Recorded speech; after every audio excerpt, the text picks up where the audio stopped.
Hey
everybody, welcome back to the channel. It's been a strange year. It's now June, and yeah, I got Simon out here. He's running. I've had him up and down the road a few times, but man, I think I got the kayak out once this year, and I actually got the boat out twice. And like I said, it's the second week of June. It's been an odd year, but anyways, we'll make this a short video. I'm here to talk about Simon's new hat. Check it out. Got one of these cheap knockoff Chinese roof racks, and I'm actually pretty satisfied with it so far. And as you can see, I got the racing tires mounted up on it, and well, it's not as big as I thought it was going to be. But you know, cars are small, and you know, it's pretty much designed to mainly carry luggage. But I was hoping to get, you know, 4 tires on there and maybe a gas can or 2, but looks like you're going to have to be small gas cans. And I really didn't make a video on assembling this, and I kind of wish I would have now. When I first looked on YouTube, looked like there was a few videos already out there, so I didn't really, you know, decide to take the time and to making or creating a video for you guys. But well, we'll tell you, it was really simple to go together, but I will say the instructions were kind of vague. A guy like me, I like lots of pictures, and the pictures were just black and white halftones, and a couple of them were kind of hard to really see what was going on. But the explanation, if you kind of read them and think, it wasn't too bad. About the one video I kind of watched after I got it together, kind of wanted to see how everybody else was mounting them, and it mounts really easily too. But I think one guy in this one video actually assembled it wrong, and then the other guy really didn't follow the instructions. But we always know that instructions are somebody else's opinion. He did manage to get it together correctly, but like I was saying, with the instructions, it's kind of vague on this piece right here. The one guy, he'd actually stuck his underneath, and that's kind of where I would have thought, you know, it seems like the strength would have been underneath, but it didn't fit really well. But if you take a really close look with the magnifying glass on the picture, it does show that this is above this bar. And well, I had extra pieces left over, like nuts and a couple of screws, but I was wound up being 1 washer short. I really don't know why they put a washer on top here.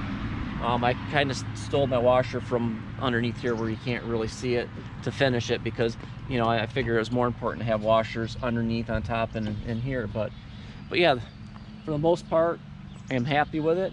These things kind of go on hard, and maybe once they been out in the sun, maybe they're a little warmer, maybe I can loosen that up and get that underneath there a little better, along with this one over here. But yeah, I'm pretty happy with it. It's fairly inexpensive. Most of these vintage racks sell for a lot of money, and then, you know, they're not in the greatest shape. I did see one of these, was probably one of these Chinese knockoffs at a salvage yard. I could have got it for about half the price of what I paid for this, but it had a broken bar on there, and it's probably because the ratchet straps you got to be careful. If you notice, we'll come over here on the other side. I don't know if you can see this in here, but with a tire on here, strapped down on here, it did bow a little bit. So you got to be careful when you're ratcheting, strapping, and strapping.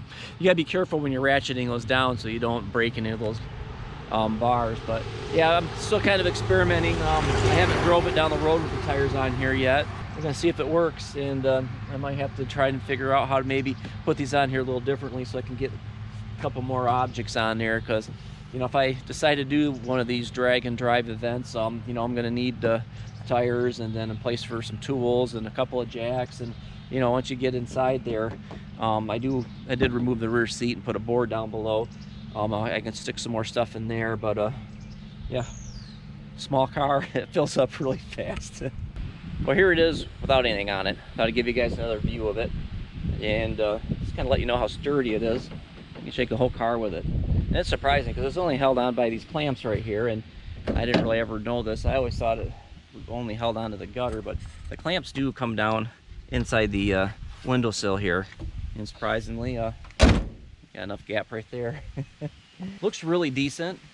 The welds aren't too bad considering, you know, I can't consider myself a welder, so hey, each his own. But I did notice these wood slabs, finish on them, it's not bad.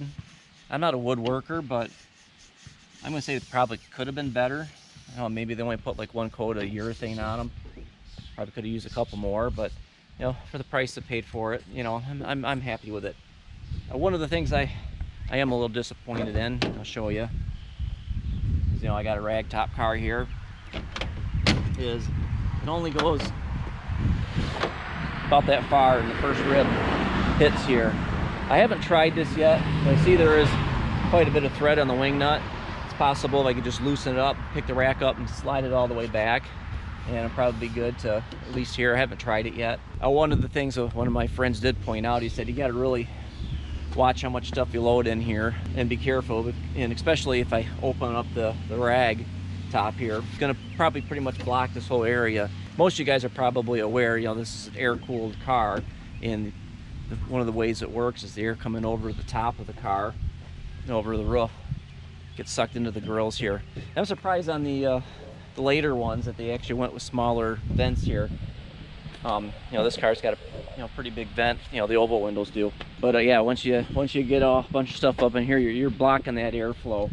But one of the things I got for a solution is, been following the channel, I talked about the cold air intake, which is basically a funnel I put on the underneath of the car that shoots air right into the fan on the engine.